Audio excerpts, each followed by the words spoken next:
Добрый вечер, мы из Украины.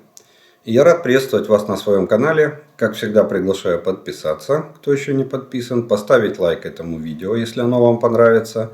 И тогда его смогут увидеть как можно больше людей.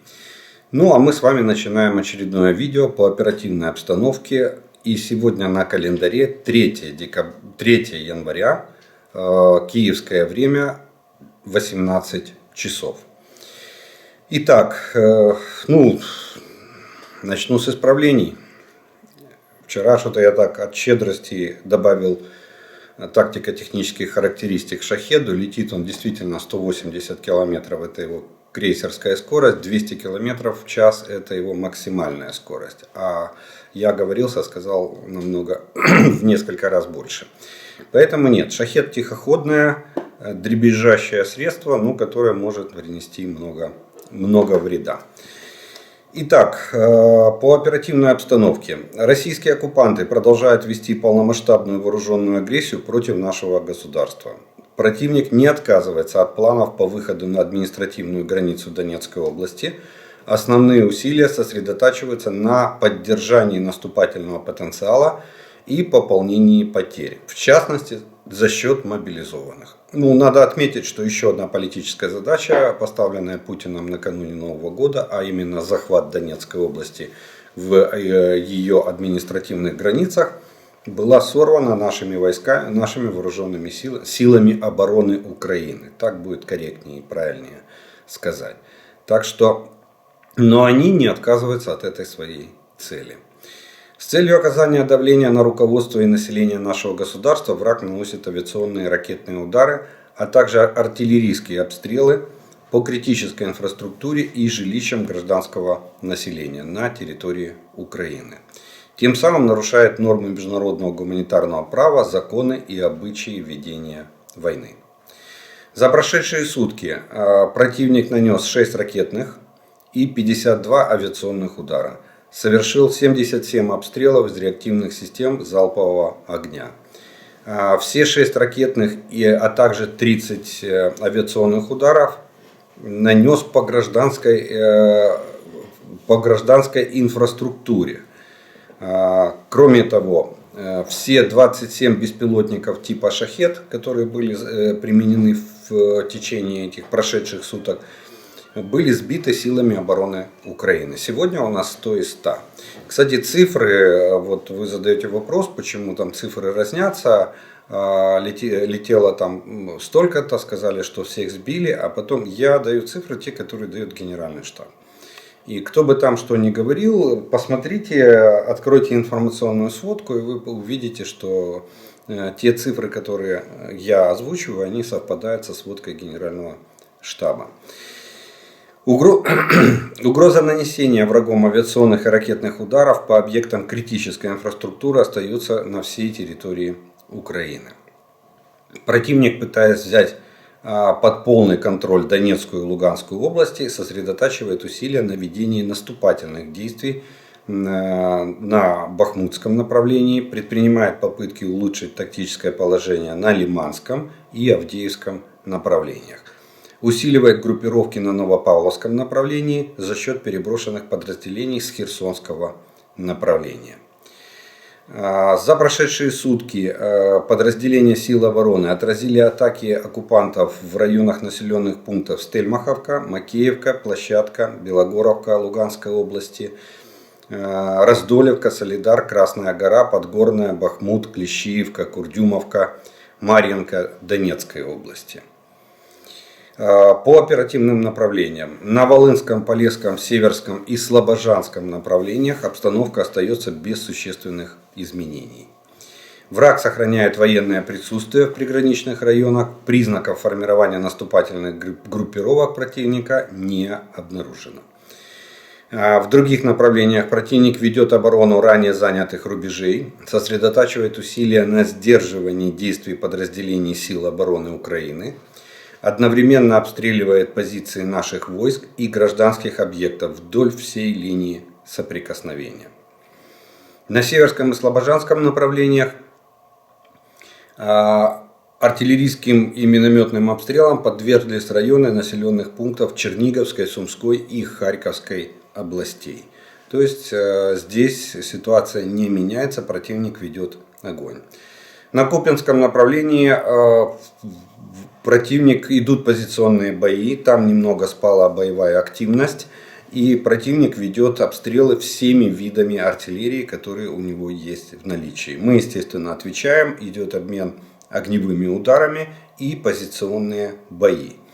На Лиманском направлении то же самое. Линия фронта не изменилась.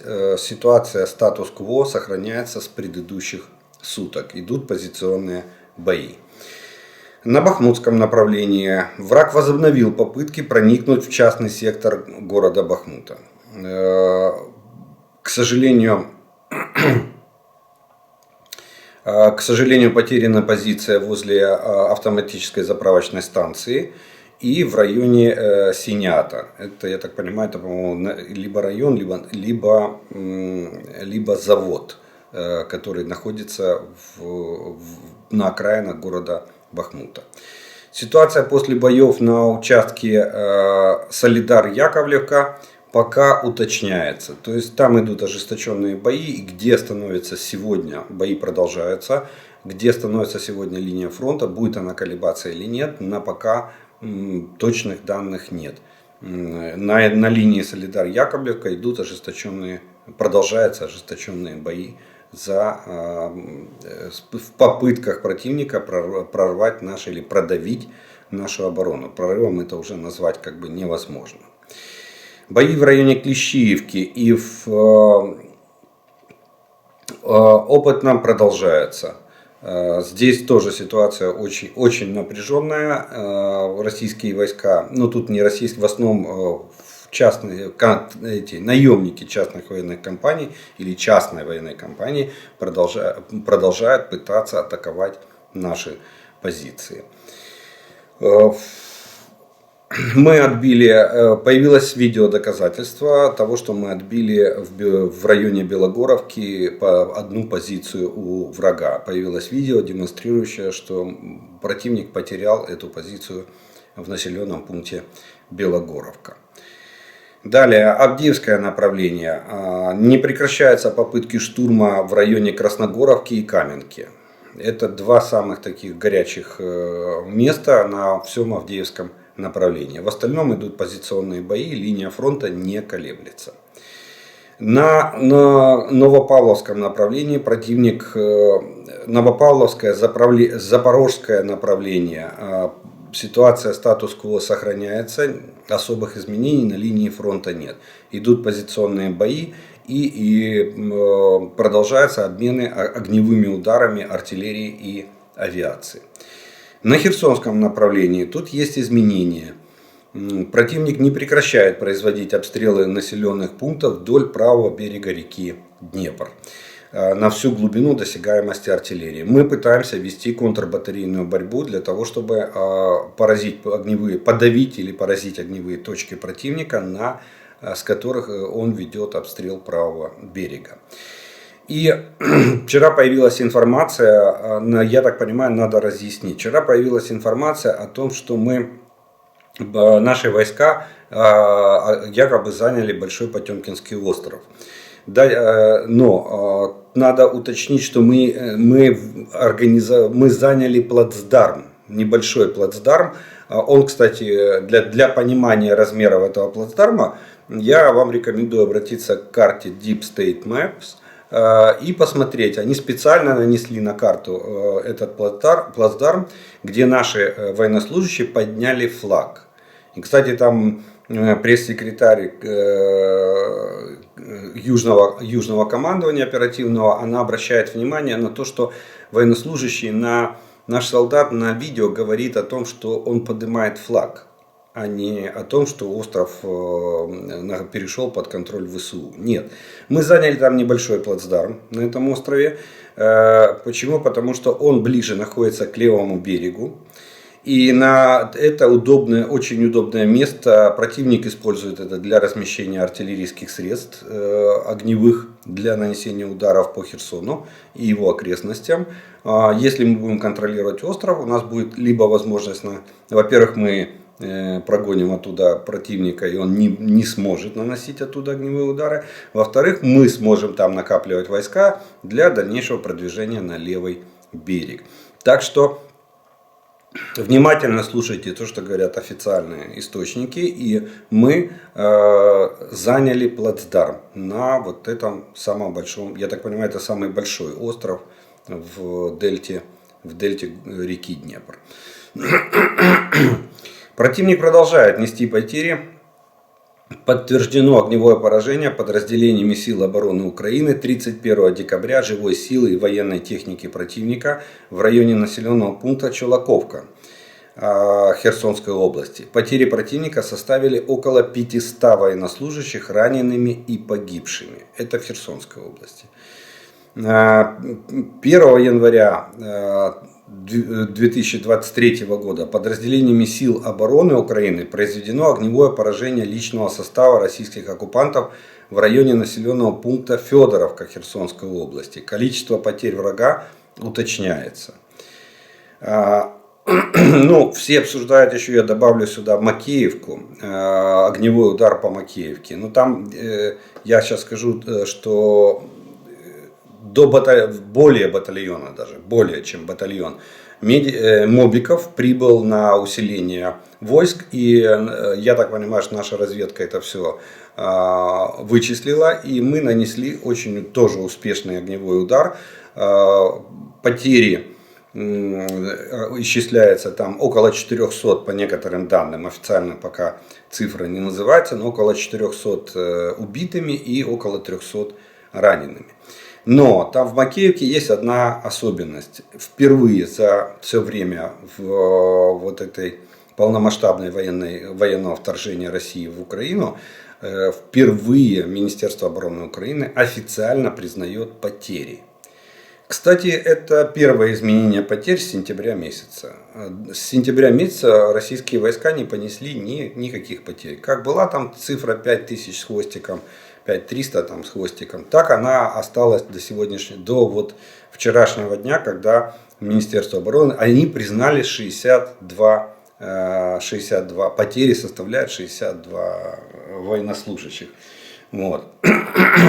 Хотя там получился такой симбиоз, я бы сказал, даже, наверное, гремучая смесь. Мало того, что они расположили в общежитии личный состав, они вокруг общежития расставили те машины, на которых они ехали. И часть из этих машин была с боеприпасами. Это колонна тентованных грузовиков, мы ее отслеживали еще от самого Донецка. Как только она зашла на территорию Украины, в Украину с Ростовской области, она шла на Донецк, потом повернула вот сюда на Макеевку. И соответственно получилось, кроме огневого удара, еще получилась детонация боеприпасов, что и добавило масла в огонь на момент нанесения огневого удара. Но более подробно мы поговорим об этом, о потерях, именно как формируется цифра. Мы поговорим чуть позже, там есть вопрос. Задал один товарищ, я так понимаю, из России. Я на него постараюсь ответить сегодня. Итак, продолжаем. Авиация сил обороны Украины за прошедшие сутки нанесла 13 ударов по районам сосредоточения личного состава, вооружения и военной техники противника, а также 5 ударов по позициям зенитно-ракетных комплексов. За прошедшие сутки наши защитники сбили вражеский вертолет К-52 и 3 разведывательно-беспилотника типа Орлан-10. Подразделения ракетных войск и артиллерии сил обороны Украины за прошедшие сутки произвели огневое поражение района сосредоточения живой силы и военной техники противника, а также радиолокационной станции врага. Вот по носителям ракет «Калибр» сразу отмечу и отвечу. Отмечу то, что в Черном море 0 носителей калибров сейчас в открытом море, в Азовском тоже 0, по Каспию данных нет, а Средиземное море я бы пока в расчет не брал. Не знаю, почему она стала появляться в сводке. И вот теперь отмечу и отвечу. Вот теперь отвечу, вторая часть вот этого пункта о носителях ракет «Калибр». Вот сейчас, допустим, в сводке числится, что в Средиземном море 5 носителей «Калибр», общий залп которых может составить до 70 ракет. Ну, естественно, это вызывает волнение у наших граждан. И задают вопросы, как они попадают в Черное море, как они попали в Средиземное море, и что же делать дальше и как быть. Смотрите, на сегодняшний день реальную прямую угрозу для нас составляют носители ракет «Калибр», которые находятся в акватории Каспийского, Азовского и Черного морей. Почему постоянно меняется состав кораблей в Черном море? Потому что основная группировка российских войск, эскадры Черноморского флота, находится в Черном море. Она периодически меняется. Какие-то корабли выходят в открытое море, какие-то уходят в пункты базирования. Это порты Крыма и это порт Новороссийск. Какая-то часть эскадры находится в Азовском море. И есть Каспийская флотилия у Российской Федерации, которая располагается на самом Каспии. Долго держать корабли в море они не могут. Это маленькие корабли. Им надо пополнять запасы пищи, топлива и воды. Плюс сейчас период штормов, зима. Очень холодно, а корабли, которые являются носителями калибров, им нужна перезарядка. После залпа они уходят на перезарядку. Это можно сделать только в базе, в стационарной базе на береговой. Это либо Новороссийск, либо Севастополь. В последнее время, после того, как в Севастополе стали очень часто появляться бавовна, они стали перезаряжаться в Новороссийске. Вот поэтому меняется количество кораблей постоянно в акватории Черного моря, поэтому меняется количество носителей ракет «Калибр». Сегодня их 0. Они где-то либо жмутся к берегам Российской Федерации, туда прячась за Ялту дальше, и боясь выйти в юго-западную часть Черного моря, потому что мы ее контролируем нашими ракетными комплексами «Нептун» и «Гарпун». Вот. Что касается кораблей в Средиземном море, откуда они там взялись? Российская Федерация арендует военно-морскую базу у Башара Асада в Сирии. И там базируется какая-то часть военно-морских сил с разных флотов Российской Федерации. И перед началом вооруженного вторжения, массированного вторжения, Российская Федерация с Балтийского и Северного флотов перегнала некоторые корабли, которые являются носителями ракет «Калибр». Также были корабли с Тихоокеанского флота. Они недавно ушли. Месяц назад где-то было сообщение о том, что корабли Тихоокеанского флота ушли на базу. Там проблемы с техническим состоянием самих кораблей, с их боевыми возможностями. Поэтому Россия уже не тянет финансово их содержание в Средиземном море. Они ушли. А то, что осталось корабли, из них 5 носителей ракет «Калибр», они на сегодняшний день не могут быть применены Российской Федерацией. Почему? Потому что для того, чтобы осуществить пуски по территории Украины, им надо пролететь в воздушное пространство Турции.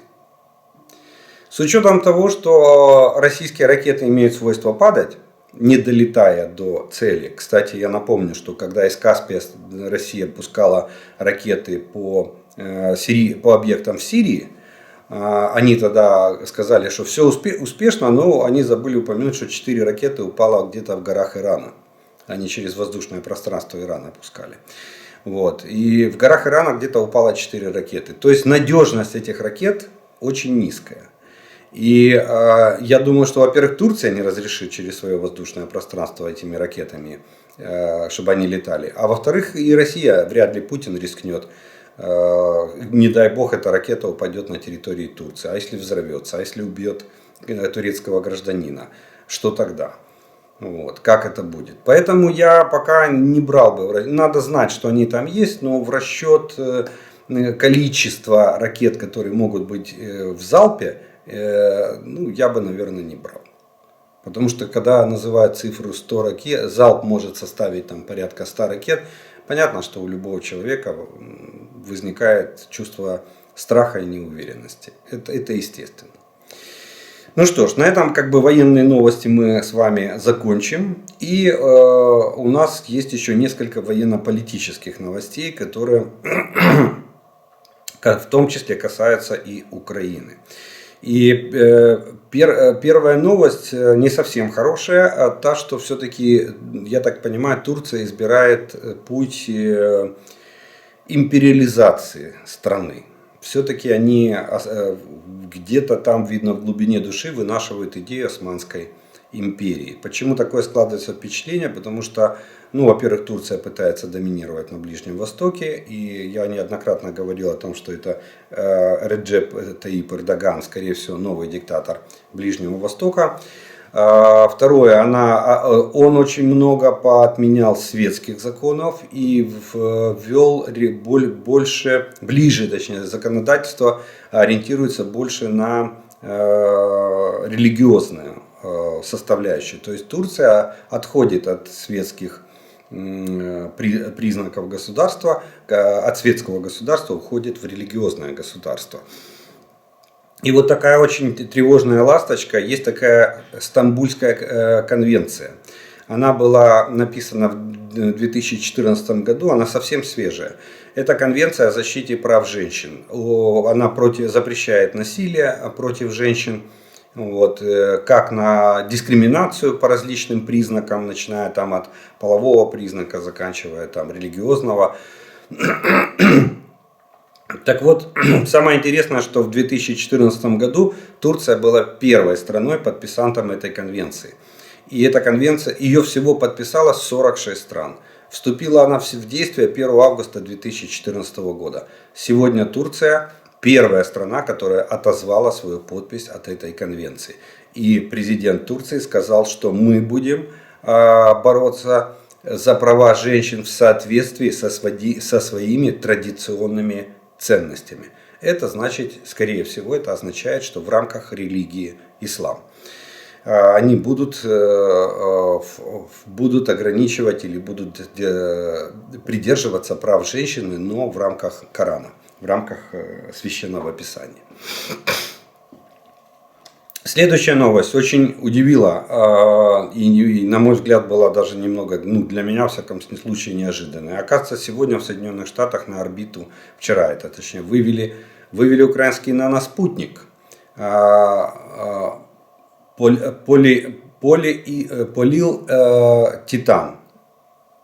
Полиэтан. Спутник, наноспутник, это уже третий аппарат, оказывается, созданный учеными КПИ имени Игоря Сикорского и приуроченный к 30-й годовщине независимости Украины.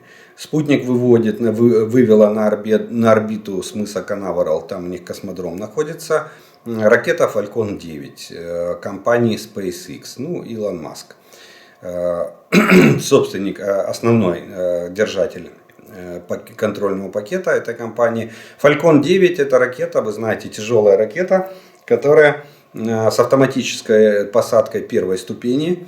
Вот, и эта ракета сегодня заменяет в Соединенных Штатах Америки шаттлы, которые возили астронавтов на орбиту, грузы и астронавтов на орбиту.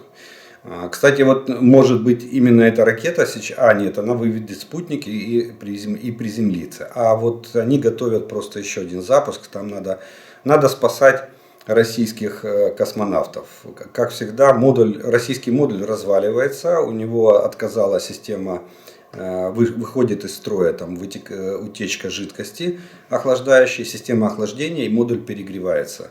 Может быть вплоть до разгерметизации, там аварийное, состояние вот этого российского модуля. Поэтому сейчас, кстати, решается вопрос о том, чтобы Falcon 9 съездил или слетал и забрал оттуда. Потому что Россия уже все. Россия не в состоянии сегодня отправить космический корабль даже для экстренной эвакуации своих космонавтов со станции МКС. Ну а мы, видите, мы вместе с Соединенными Штатами, с той же компанией SpaceX, мы продолжаем осваивать космос. То есть мы подтверждаем то, что мы являемся космической державой. Кстати, таких в мире там 5 штук, которые имеют полный цикл производства, умеют конструировать создавать и эксплуатировать. Ну, эксплуатировать мы сейчас не можем. Наша программа «Морской старт» давно была свернута, но тем не менее мы в любой момент можем решить вопрос строительства космодрома и запусков ракет на орбиту, на околоземную орбиту Земли, а может быть и в дальний космос. Но в любом случае КПИ в очередной раз подтверждает способность создавать высокотехнологичную продукцию, которая может конкурировать с лучшими образцами любой страны мира. Причем это опираясь на собственный опыт и технологическую базу, говорят наши ученые. Великобритания прислала нам очередную партию новогодних подарков. И эта партия состоит из 9500 комплектов зимнего снаряжения для наших военнослужащих. Об этом сообщает Генеральный штаб Вооруженных сил Украины. То есть Британия не упускает возможности оказать нам помощь. Ну, это, скажу так, это не Германия. Ну, продолжается вот эта эпопея с танками. Олаф Шольц, кстати, канцелярия немножко его сдала. Надо отметить, что после того, как началась критика, сначала канцелярия канцлера Германии объявила о том, что танки не будут передаваться, что сам канцлер против такого решения. У них начался там скандал, политический скандал. В результате, оправдываясь в этом скандале, канцелярия канцлера сообщила о том, что, оказывается, Олаф Шольц практически на постоянной основе, используя каждую возможность, ведет переговоры с Путиным. Вот так вот помогает, а переговоры ведет. Вот они с Макроном, я так понимаю, соревнуются, кто быстрее договорится с Путиным. Кстати, тогда становится понятно, почему бывший генерал Бундесвера, военный аналитик, делая прогноз, практически озвучил нам условия подписания Минска-3. То есть, что мы до марта еще повоюем, потом выдохнутся обе стороны, и потом в ноябре мы подпишем мирный договор, намекая на уступки со стороны Украины в плане территориальной целостности нашей страны. То есть, видите, старая Европа, она спит и видит договориться с Путиным. Все-таки Германия хочет вернуть дешевый российский газ, дешевую российскую нефть. Франция где-то там недалеко стоит. И с одной стороны, я так понимаю, сейчас может выясниться, что вообще они помогают нам вооружением под огромным нажимом наших англосаксонских друзей, той же Великобритании, Канады и Соединенных Штатов Америки, а также стран Восточной Европы, которые тоже отдают нам чуть ли не последнее, не считаясь с потерей, частичной даже потерей своих боевых потенциалов своих армий. Но тем не менее они делятся с нами вооружением, помогают его ремонтировать, помогают его восстанавливать и передают все, что у них есть, понимая, насколько важна наша победа. Ну, а видите, Олаф Шольц практически, как сказано было, на постоянной основе пытается найти контакты с президентом России Путиным. Вот вам ответ, почему не дают. Главнокомандующий Вооруженных сил Украины Валерий Залужный подвел итоги 2022 года. Из его итогов хочется отметить несколько основных пунктов. Первое, это то, что Вооруженные силы Украины освободили 40% оккупированных после 24 февраля территорий. Уничтожено более 100 тысяч оккупантов. Вооруженные силы Украины прошли подготовку на территории 17 европейских стран и продолжают проходить подготовку. Из районов проведения боевых действий эвакуировано около 600 тысяч человек. Более 1000 тяжело раненых защитников направлены на лечение и реабилитацию за границу. То есть самые тяжелые и самые сложные ранения наши страны-партнеры берут на реабилитацию и на лечение наших солдат, наших военнослужащих. От взрывоопасных веществ очищено 1346 гектаров территории. Мы это наблюдаем во всех областях, где побывали российские оккупанты. Везде работает наша служба чрезвычайных ситуаций государственная, ГСЧС. И проводится разминирование, и проводятся подрывы не разорвавшихся боеприпасов. Это те, которые нельзя обезвредить и нельзя вывести где-то на полигон и взорвать. Их рвут по месту. И 29 тысяч военнослужащих получили государственные награды, различные государственные награды, как из рук главкома, так и из рук президента Украины.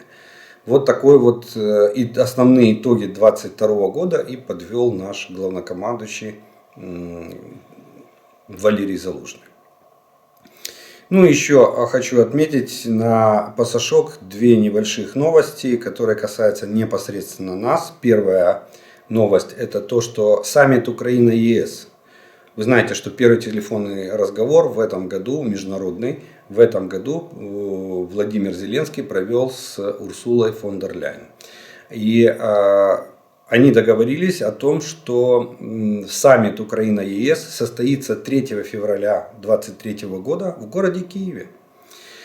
И будет, я так понимаю, что надо готовиться, особенно нашему правительству, потому что Европа будет задавать вопросы относительно того плана подготовки к членству в Европейском Союзе, который они составляли и который мы подписали еще в прошлом, уже в позапрошлом, в 2021 году. А в 2022 году этот план был скоординирован и уточнен. Вот. Так что, видите, политическая жизнь продолжается. Европейский Союз рассматривает Украину как своего перспективного члена. И посмотрим, что нам принесет этот саммит 3 февраля. И второй саммит, вторая новость о том, что 18-19 января состоится саммит НАТО в Брюсселе. И главной темой саммита НАТО будет развертывание военно-промышленного комплекса стран-членов НАТО. Для того, чтобы пополнить запасы вооружения, которые передавались Украине, стран-членов НАТО, чтобы не снизить боевые потенциалы самого НАТО. Чтобы не получилось так, что, вот как я говорил, что страны Восточной Европы, они готовы отдать нам последнюю рубашку. Потому что они понимают, что такое Российская Федерация, и понимают значимость нашей победы над Россией.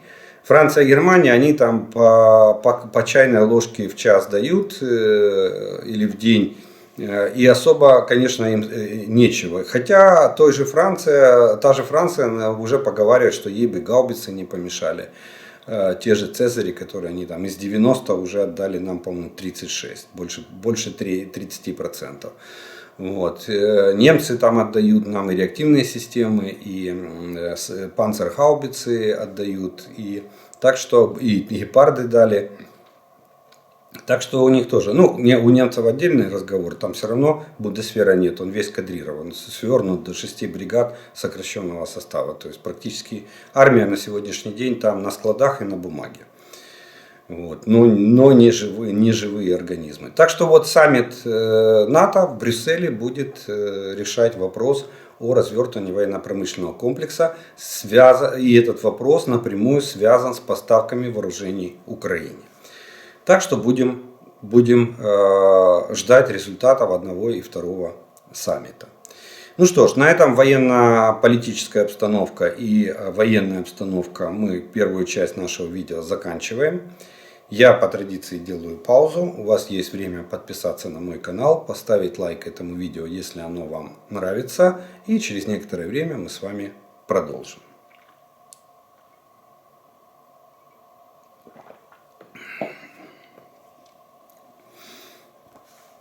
И как всегда мы продолжим ответом на ваши вопросы, которые вы прислали.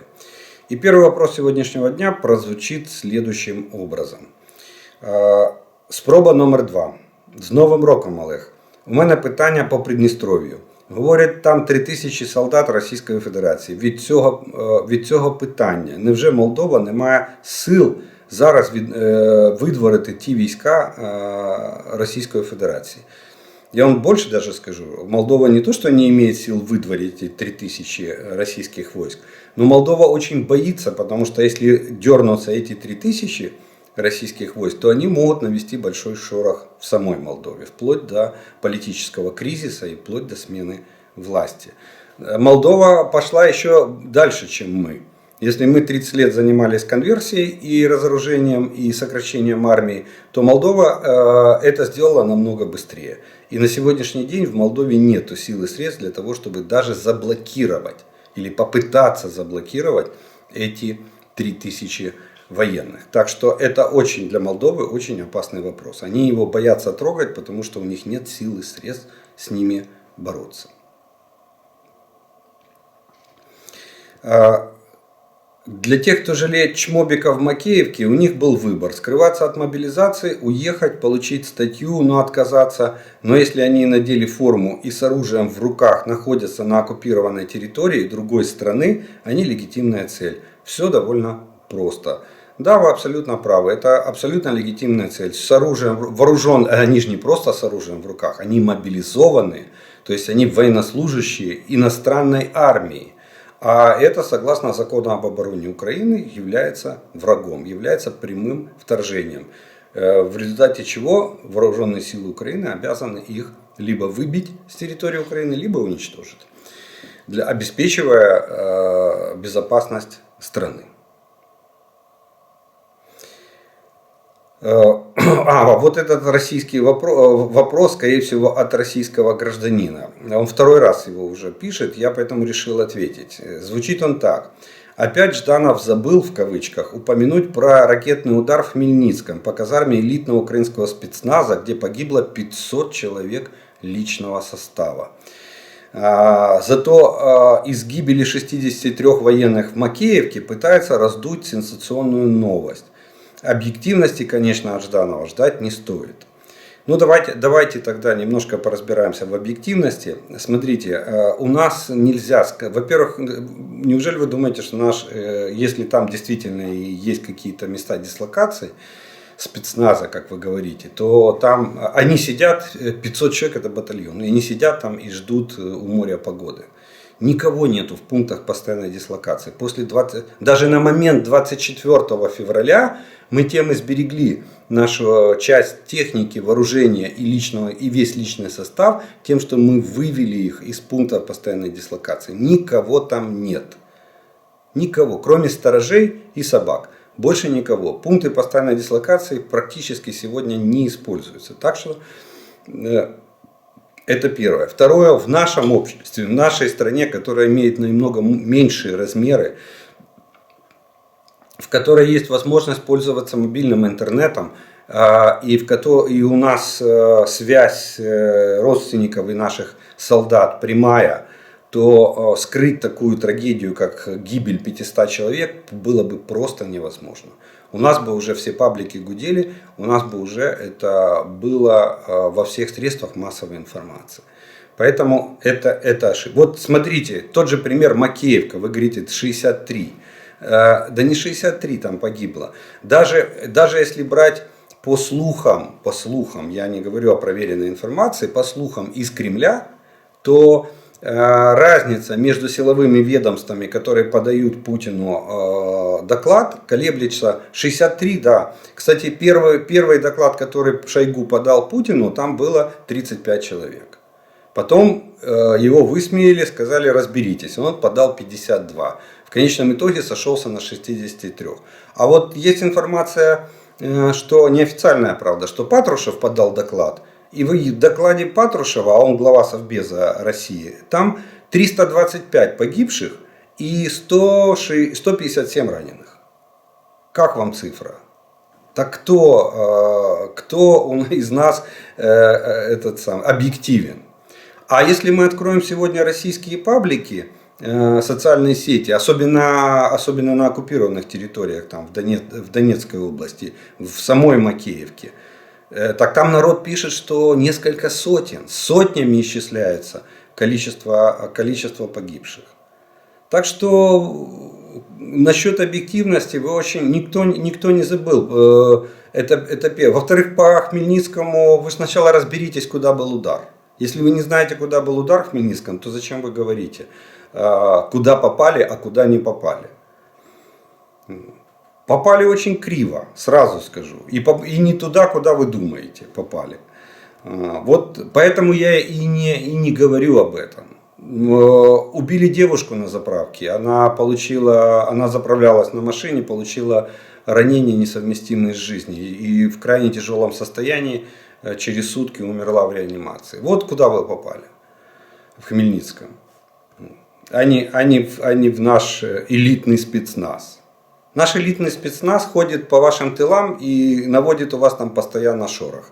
И у вас там то где-то взорвется, то где-то что-то загорится, то где-то хлопок, задымление, а потом в результате затонул целый крейсер.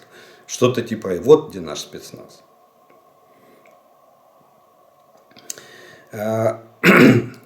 Японцям цікавий наш бойовий досвід та організація системи ПРО та ПВО.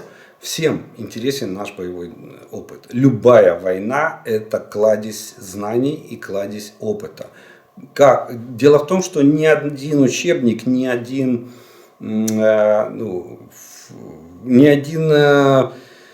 фантаст не может придумать такой ситуации, которая может возникнуть в реальной жизни, в реальной боевой обстановке. Поэтому это всегда изучение опыта современной войны и попытка написать какие-то методические рекомендации, которые потом выливаются в учебники, в теории ведения войн. Это постоянная и кропотливая работа. А у Японии, кстати, очень... Я говорил уже, мы часто стали вспоминать Японию. Япония, у нее там с армией, они очень неплохую развернули армию, хотя официально это силы обороны, и там им нельзя иметь армию согласно капитуляции после Второй мировой войны.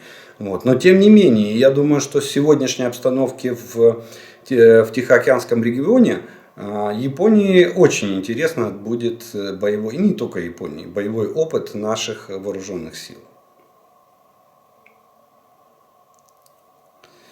По танкам. Смотря какие танки Леопард-2, Германия просто боится поставлять их в Украину, чтобы не потерять репутацию. Так как это было в Сирии в 2016 году, когда турецкая армия вошла в город Эль-Баб 30 танками, это батальоном, Леопард-2 в версии А4. И боевики ИГИЛ за один день уничтожили 10 танков. А российская армия посерьезнее, чем ИГИЛ. Правда, там они были без динамической защиты. Я скажу так, что в принципе вполне возможно, что репутационные потери для страны-поставщика, они, конечно же, будут. Те же Панцергаубица 2000, которые мы говорим. Кстати, с одной стороны, мне хвалили военные наши Цезарь французский, сказали, что это хорошая гаубица в плане контрбатарейной борьбы. А с другой стороны, после того, что я это огласил, мне тоже другие ребята позвонили, написали, сказали, что Цезарь тоже капризуля. И тоже очень часто требует ремонта и обслуживания. И остается, я, честно говоря, немного разочаровался. И остается у нас 3 семерки, 3 топора. Она, я так понимаю, полевая в облегченном варианте, которую нам передали. Она, во всяком случае, пока трудится. Остается Элька, Л-109, 105-мм гаубица. И эти автоматы Сюзанна, которые у нас есть. И посмотрим, что нам еще дадут. FH-70 итальянская гаубица и которая тоже есть, пока про нее не слышал ни положительных, ни отрицательных отзывов. Видите, оказывается. Поэтому может быть и репутационные потери тоже. Если Хаймарс показал себя великолепно, так смотрите, очередь на 2 года. Завод уже не знает, как выполнить всех заказы, всех желающих, все хотелки. Расширяет производство, привлекает дополнительных специалистов и так далее и тому подобное. То есть тут Джевелин, я тоже так понимаю, что я даже помню, как Байден посещал завод по выпуску Джевелинов и спрашивал, а в 4 смены можете работать? И они говорят, можем, только давайте заказы. Тоже, видите, какие репутационные, реклама, точнее, для этих средств Инлао тот же получил огромную. МЛРСки сейчас все получат и Марс, и французский вариант, и просто М270. Так что все зависит от качества вооружения. Ну, война — это проверка качества любого вооружения.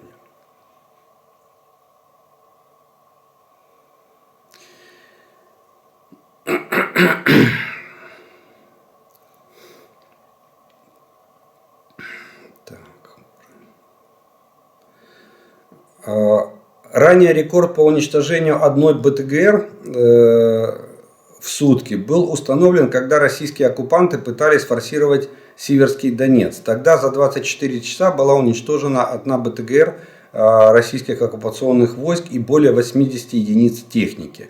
В Макеевке одну БТГР российских оккупационных войск была уничтожена менее чем за час. Будет ли в 2023 году побит этот рекорд? Будет, я даже скажу как. Будет побит, когда мы получим оперативно-тактические ракеты. Вот оперативно-тактические ракеты, там головная часть около 500 килограмм тротила. Там где-то так от 300 до 500, в зависимости от модификации.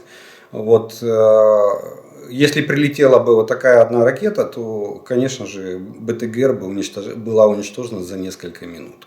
Уже не за час, как, видите, Хаймарсы уже будет слишком долго, пока полный залп они дадут. Ну, кстати, как всегда, Россия приврала, надо отметить, что они там 2 снаряда Хаймарса сбили. Еще не было случая в мире, чтобы был сбит снаряд Хаймарс. Тем более российскими средствами ПВО, которые не могут сбить то, что летает там у них на стратегических аэродромах. Вот здесь. Поэтому да, я думаю, что рекорд будет побит, ибо это будут ракетные войска. Либо это могут быть, я совсем забыл, это могут быть наши воздушные силы с помощью планирующих бомб, с помощью вот этого комплекта «Умная бомба», если начнут кидать на вот такие районы сосредоточения. Кстати, если бросать эту бомбу с высоты, максимальной высоты 10 тысяч метров, как для, допустим, истребителя, да, то и на максимальной скорости, то дальность планирования может составить до 80 километров. Так что, а если прилетит ФАБ-500 или парочка ФАБ-250, то рекорд, конечно же, будет побит. Россия начала перебрасывать на фронт основную партию мобиков, размещает их недалеко от фронта. Все места размещения известны, спутники видят, Биг Дата анализирует, Хаймарсы достают. Это главная причина удара по Макеевке, а не сотовые телефоны, и это будет повторяться. Да, действительно, там была версия, что якобы отследили триангуляцию. Я сомневаюсь в том, что эта версия могла быть. Почему? Во-первых, чтобы триангуляцию отследить, надо иметь доступ к вышкам, а эти вышки уже 8 лет эксплуатируются российскими операторами. У нас нет доступа к этому оборудованию, это раз. Второе, если использовать радиотехническую разведку, радиолокационные станции, то у нас нет станций, которые видят там на такую большую глубину. И для того, чтобы засечь эти мобильные телефоны. Поэтому, скорее всего, версия это наша разведка. Наша и разведка наших партнеров. Тем более, я уже говорил, что мы эту колонну отслеживали практически от границы Российской Федерации. Как она шла и где она остановилась. При конфискации имущества Российской Федерации за рубежом Российская Федерация начнет конфискацию 400 миллиардов имущества иностранцев в Российской Федерации. Именно поэтому США и ЕС не стремится что-то конфисковывать. Это просто невыгодно им самим. Вы ошибаетесь. Объясню почему. Во-первых, умные бизнесмены, умные, настоящие, которые думающие, уже давным-давно продали свои российские активы. Давным-давно. Это первый момент. Второй момент, те, кто еще активы свои имеет в Российской Федерации, они же в долевой участи с российскими олигархами. Поэтому там очень сложно лишить прав собственности иностранного инвестора. Ну и во-вторых, Соединенные Штаты и ЕС разрабатывают юридический механизм для изъятия этих активов. И смотрите, активы будут изыматься в том случае, что если страна будет отказываться. Там же поэтапно идет. Предлагают выплатить репарации. Россия отказывается. Накладывается арест на имущество. Предлагает опять выплатить репарации. Россия отказывается. Начинает процедуру конфискации имущества. Причем это же не просто выдуманный механизм. Это прописано в международном праве на сегодняшний день. И так они степ-бай-степ давят, вводят санкции против этой страны. С этой страной перестают торговать все страны, кто поддерживает, допустим, решение трибунала. Вот кто поддерживает решение трибунала, тот отказывается от экономического сотрудничества с Россией до тех пор, пока она не выплатит репарации. Понимаете, так действует международное право. Вот я приведу пример Муаммара Каддафи. Ливийский диктатор, он больше 20 лет он не признавал, не отказывался признать вину за эти 2 террористических акта с самолетами на территории Европы. Когда реально погибли люди, была взорвана бомба на борту ливийскими террористами. И отказывался выплачивать компенсации родственникам и членам семей погибших. И что вы думаете, когда встал вопрос, что нужны деньги, он все согласился. Ливия официально принесла извинения, признала факт террористического акта, выплатила все до копейки компенсации всем родственникам согласно решению суда. И после этого Муаммар Каддафи был принят где? Правильно, в Брюсселе. Ему даже была предоставлена трибуна парламентской ассамблеи Совета Европы. Но не успел он посотрудничать с Европейским Союзом, как у него случилось вот это, трудно сказать, что там, гражданская война, скорее всего, началась в Ливии. Народ восстал против его диктаторского режима. Вот такая вот, или спровоцировали это восстание. Вот такая вот история. Поэтому механизмов, еще раз повторюсь, механизмов заставить Россию выплатить существует миллион. И поверьте, и США, и Европейский Союз очень бы хотели переделить активы Российской Федерации. Причем тут же не столько Российская Федерация, Россия же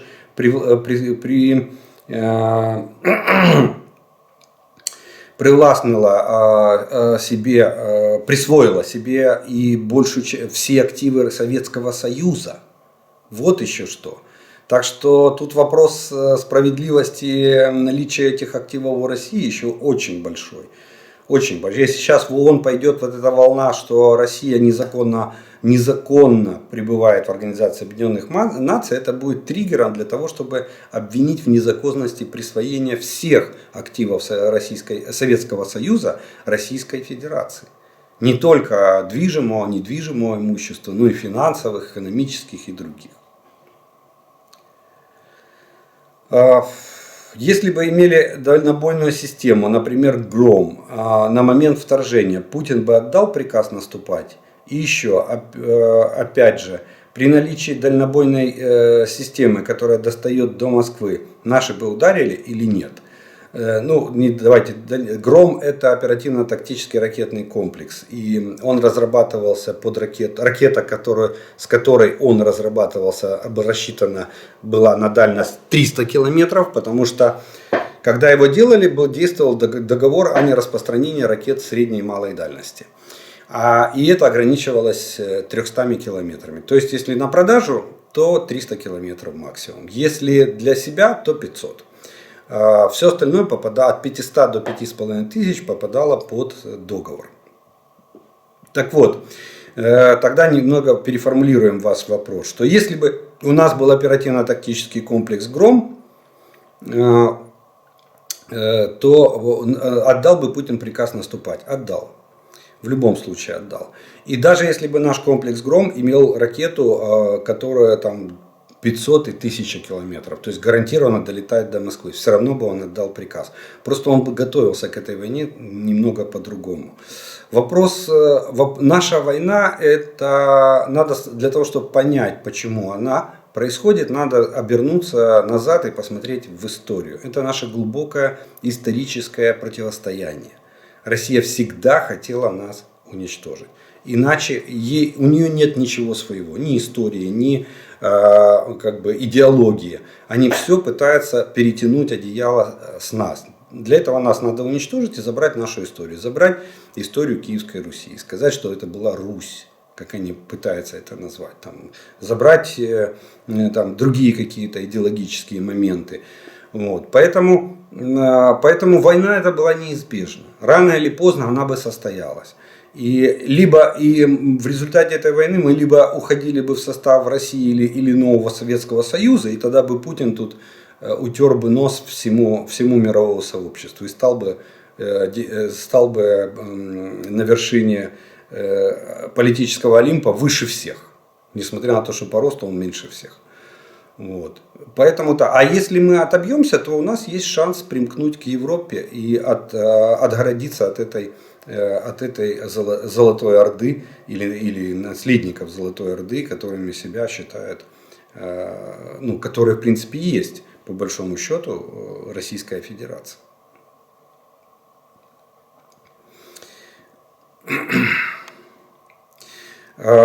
Вопрос такой. Может, они этими жужиками хотят исчерпать наши запасы ПВО, имеется в виду шахеды, мопеды?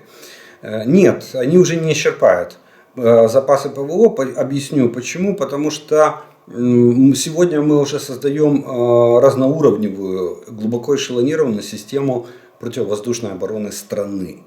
В единой системе управления и оповещения, и передачи информации. И сегодня мы, шахеды, только в крайнем случае используем системы ПРО для сбития шахедов. Все остальное, все шахеды сбиваются зенитно-артиллерийскими средствами. Начиная от зенитных пулеметов. Мы все подоставали со складов. Поставили на мобильную базу. У нас есть даже стационарные у нас расчеты. И начиная от пулеметов, спаренных пулеметов, скорострельных типа ЗУ-23-2 и заканчивая 57-миллиметровыми пушками зенитными, мы сносим эти шахеды.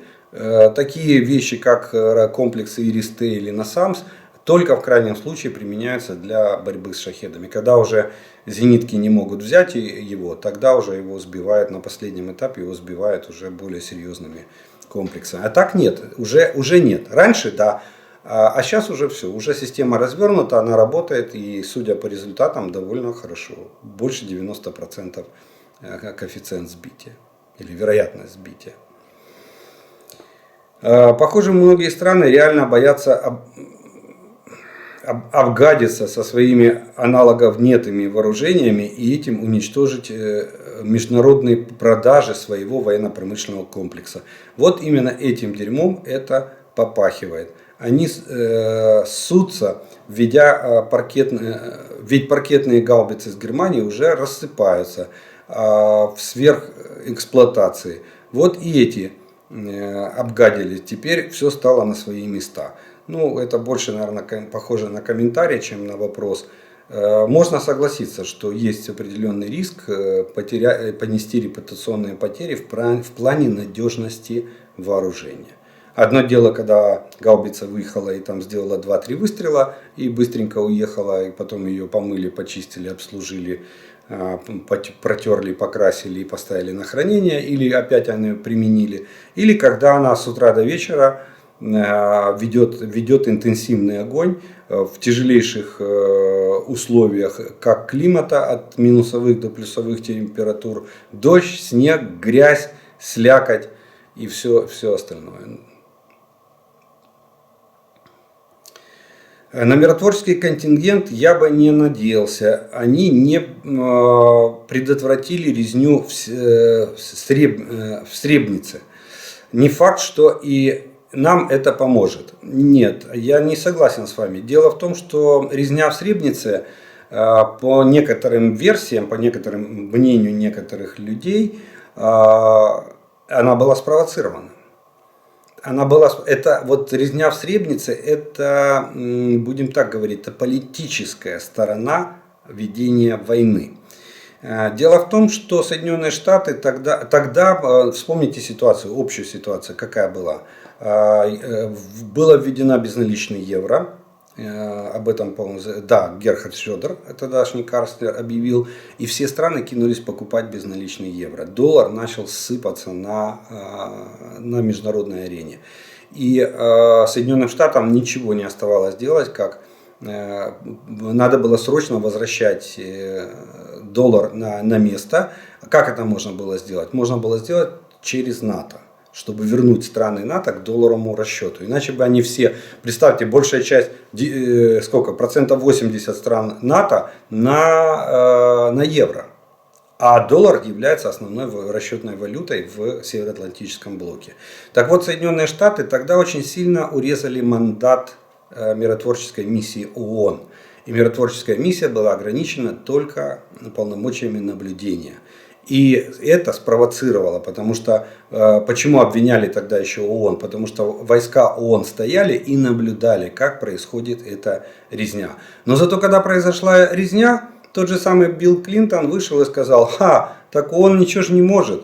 И что было сделано в Югославии? В Югославию вошел многонациональный контингент НАТО и навел там порядок, разгромил обе стороны. И что? НАТО вернулось на долларовый расчет. Европа поняла, что кроме НАТО их никто не спасет. А кто во главе НАТО? Соединенные Штаты. Кстати, американцы это оценили, но через 10 лет.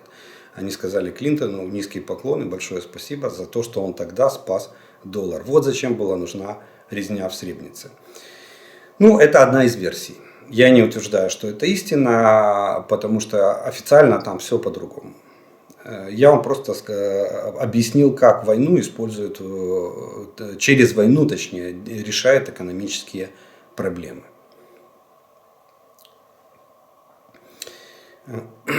Послушал вас о выплатах. Намечтали вы себе несбыточное и несете это в уши слушателей. Запад откажется от восстановления Украины по простой причине. Цивилизованный мир знает об украинской коррупции и вряд ли настолько туп, чтобы отдавать свои деньги в руки коррупционеров. Так они не будут нам давать деньги. В том-то и фишка. Кстати, сейчас решается уже вопрос, что они знают это прекрасно. И, кстати, они постоянно настаивают. Я думаю, что они потихоньку додавят наше политическое руководство в плане того, что мы все-таки начнем отделять мух от котлет в плане борьбы с коррупцией. Это раз. Второе, все деньги, вот смотрите, как сегодня Соединенные Штаты контролируют финансовую помощь и военную помощь от Соединенных Штатов. Аудиторы сидят в Украине. И считают каждый автомат, каждый патрон, кто куда, где принял, куда пошло, вводят нам компьютерные программы и так далее. Конечно же, никто в руки, наши очень хотят, дайте в руки, и мы сами тут все порешаем. А потом, как говорил один юморист по фамилии Трушкин, ни ветра, ни рубля, и никого в поле не было. Вот. Так что нет, такого не будет. Сейчас создается фонд восстановления Украины. И через этот фонд Европейский Союз и иностранные инвесторы будут спокойно вносить свои деньги и контролировать их кругооборот. Соответственно, они будут принимать участие и иметь возможность контроля на всех этапах и контролировать и генподрядчика, и субподрядчика, и сметы контролировать. И они прекрасно разбираются в рыночных ценах. Там, где есть завышение цены, где нет завышения цены. Поэтому вы не правы. Они трут руки и они уже готовят механизмы для того, чтобы нашу коррупцию оставить за бортом.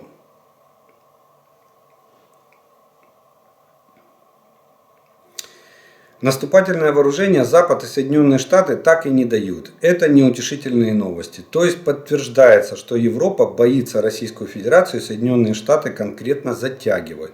Тогда война уже точно на долгие годы. Ведь одними снарядами окопавшегося агрессора не вынести с территории Украины. Увидим, что там Рамштайн решит. Но скорее всего он ограничится бронированными автомобилями типа для галочки. Нет, вы абсолютно не правы. Я же объяснял, почему идет затягивание. Затягивание идет по одной простой причине. Путину дают возможность вытянуть из России весь военный потенциал. Это идет с большим заделом наперед. Когда будет вытянут весь военный потенциал из Российской Федерации, то есть когда он не сможет формировать резервы и выставлять действующие части и подразделения для ведения боевых действий, тогда придет коллапс. Коллапс военный, который повлечет за собой коллапс политический. И новые власти, которые придут вместо Путина, скорее всего, отстранят от власти в таких условиях, потому что дальше страна просто существовать не сможет. Если они захотят еще контролировать ситуацию или смогут контролировать ситуацию, чтобы Россия не развалилась. А Запад этого Запад очень боится. И новые власти, понимая, что военный потенциал страны нулевой, он весь исчерпан, армия разгромлена, они, естественно, будут соглашаться на все условия Запада. А главное условие Запада будет первоочередное. Посмотрите, в ультиматуме для капитуляции Российской Федерации условие будет и передача под контроль, международный контроль ядерного арсенала России.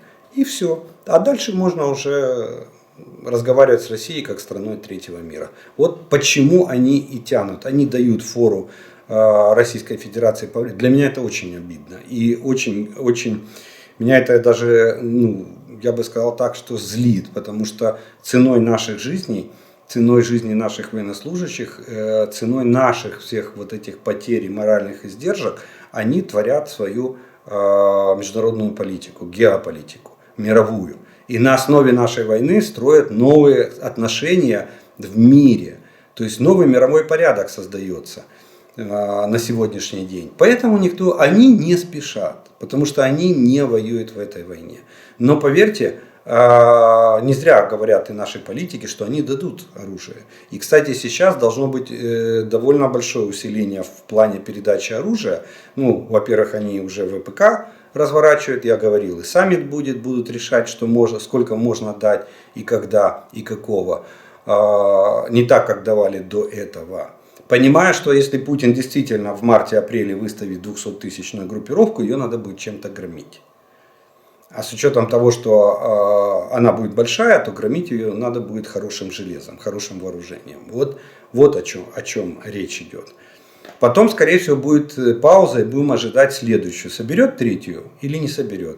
Если третью не соберет, все, активная фаза войны закончилась. Дальше идет добивание остатков российской армии и подписание, ожидание смены власти и подписание ультимата капитуляции Российской Федерации. Если соберет третью волну, значит придется громить третью волну. Отсюда и прогнозы о том, что война может закончиться не летом, а осенью уже текущего года.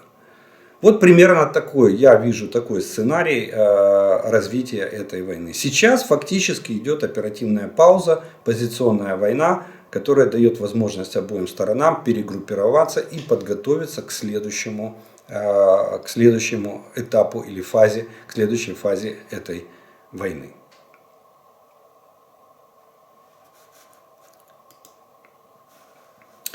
Так, немножко сбилась прокрутка.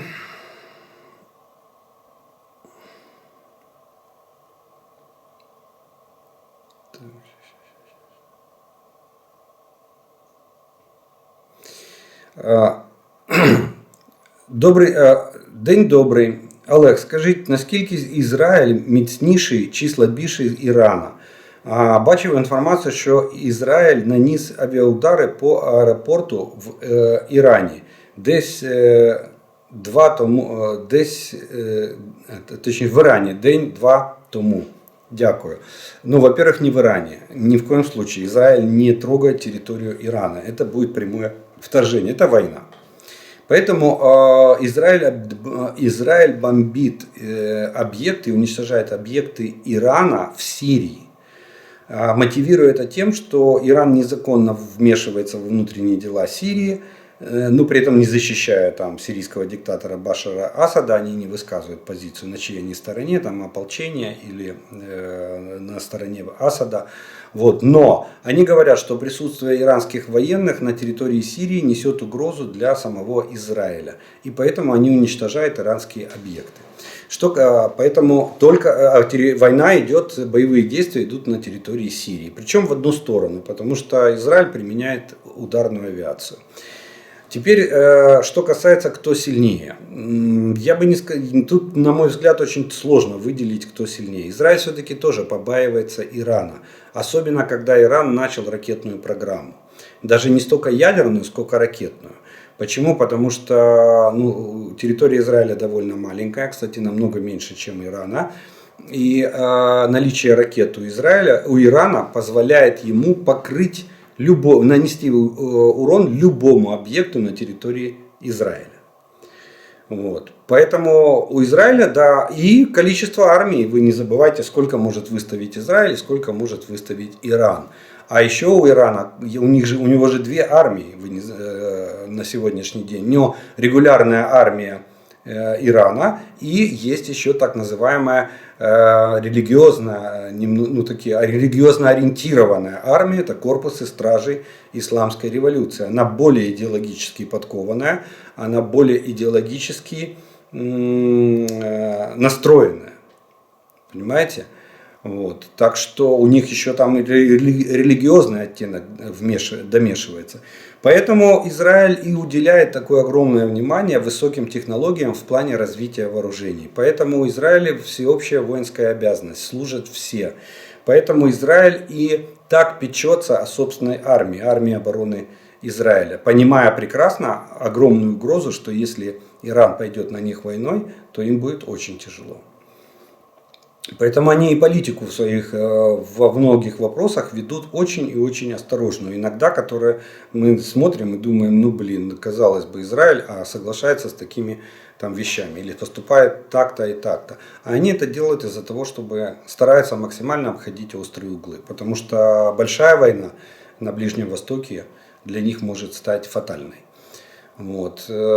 Поэтому трудно оценить, кто сильнее, кто слабее, но на сегодняшний день есть слабые и сильные стороны у обоих сторон. И, соответственно, я бы назвал, наверное, на сегодняшний день примерно паритетной Израиль и Иран в плане военных возможностей. Ну что ж, вот такие вот вопросы прозвучали сегодня в нашем с вами видео. И вторую часть мы закончим на этом. У нас остается с вами третья, заключительная часть. Это ваша обратная связь, ваши пожелания, комментарии и приветствия, которые вы прислали. До последнего украинца, первый комментарий сегодняшнего дня. До последнего украинца мне нравится путь, по которому мы идем. До тех пор, пока мы будем помогать Украине американским оружием и деньгами, она будет сражаться до последнего человека. Сенатор-республиканец Линдси Грэм сделал такое заявление. Печально. Хотя мы знаем, что республиканцы, я во всяком случае отношусь довольно скептически к республиканской партии, учитывая то, что часть этой партии поддерживает Дональда Трампа, а у того совсем другие виды на нашу страну и на Российскую Федерацию. И вот такие заявления тоже, они не способствуют развитию дружбы и помощи между США и Украиной, если вопрос помощи, военно-технической помощи рассматривать в контексте того, что Украина должна воевать до последнего украинца. А не то, что мы дадим Украине столько оружия, чтобы она победила как можно быстрее. Вот такое бы заявление я бы приветствовал от республиканца. Но видите, как они ставят вопрос. Они ставят вопрос по-другому. Напоминание, мы вчера говорили о Северной Корее, я говорил, что это страна-концлагерь и военный концлагерь, там карточная система действует, продовольственная, и у них очень большие экономические трудности. Так вот, в добавление этого написали, вы забыли уточнить за Северную Корею, там мужчины служат 15 лет, а женщины 7 лет. А если, не дай бог, кто-то нарушил закон, отвечать будет вся семья. И срок за грехи родителей могут сидеть и дети, если родители не дожили до окончания срока. Да, у них там в этом плане действительно страна-концлагерь. Казахстан с вами. У всех одно желание – победы Украины над рашистами. И вот такое очень хочу зачитать. Написала зрительница такое пожелание нашим защитникам с пояснением ситуации в середине страны. А именно, пользуясь вашим каналом, передать дорогим нашим отважным защитникам и защитницам: не беспокойтесь за нас. У нас в крепком тылу, который вы нам обеспечиваете, все в порядке. Сложности есть, но они все решаемые. Воздушная тревога, детей в охапку, животных в переноску и в подвал. Да, по лестнице, без лифта, окей, будем считать это фитнесом. Взрыв, кажется, чуть ли не над головой. Успокаиваем детей, успокаиваем домашних любимцев, лезем в Телеграм. Ура, наши сбили очередной дрон. Слава нашим ПВО. Упала связь, а чтоб вас, рашисты, туды, да перетак, да через всю вашу рашку, аж по самой Берингов пролив. Ноут под мышку и рысью в торговый центр. Там связь есть. Тьфу-тьфу-тьфу. Сидим на полу, но работать можно. Много знакомых. После работы бегаем в один волонтерский центр. Есть свет. Спасибо энергетике. Помыть ребенка, приготовить, постирать, прибрать, зарядить гаджеты. Нет света? От клята русня. Берем фонарик, лезем в список внеклассного чтения «Приключения Гарри Поттера». Замечательно. В садике мальчики из старшей группы оборудовали в убежище места для девочек. Причем специально приглашали дедушку-инженера, чтобы показал самую безопасную зону. Школа поставила для садика театрализованную сказку из Миколая. Давали в убежище с фонарями. Получилось волшебно. Полный список займет не один лист, но все это мелкие бытовые трудности. У нас все хорошо. Самое сложное ждать. Ждать новостей с фронта. Пытаясь в десяток смс вложить весточки из дома. Приветы и надежду от каждого из друзей, родных и близких. Поминутно хвататься за телефон, а вдруг уже пришел хоть смайлик в ответ. И с этим мы тоже справимся. Мы любим вас. Наши смелые, наши сильные, наши надежные. Мы верим в вас, в вашу защиту, в вашу стойкость и мужество. Мы ждем вас с победой. Елена, Киевская область. Вот такое вот пожелание нашим защитникам написала Елена из Киевской области. Доброго вечера из Австрии. Спасибо за информацию. Украине желаем победы в новом году. Мирного неба и здоровья всем. Сейчас еще.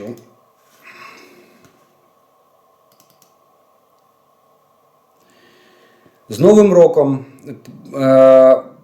Переможним, дуже сподіваємося, в якому здохне бункерна потвора. Ми переселенці з тваринами, яким ви дуже допомогли з евакуацією. Відгукнулись друзі, які просто нас врятували. Дуже дякуємо. Ого! Я поясню для тех, кто не в курсе. Писали из Донецкой области, что они находятся уже практически возле линии фронта. Постоянные обстрелы, но у них было очень много животных.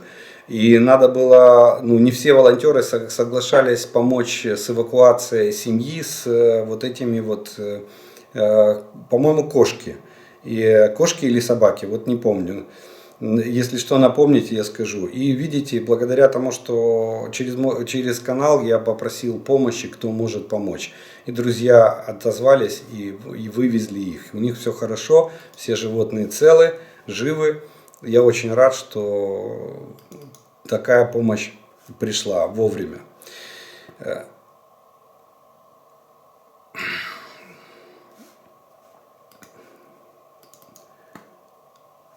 Доброго вечора. Я сам з Києва. Дуже вдячний нашим київським захисникам повітря. Вони круті.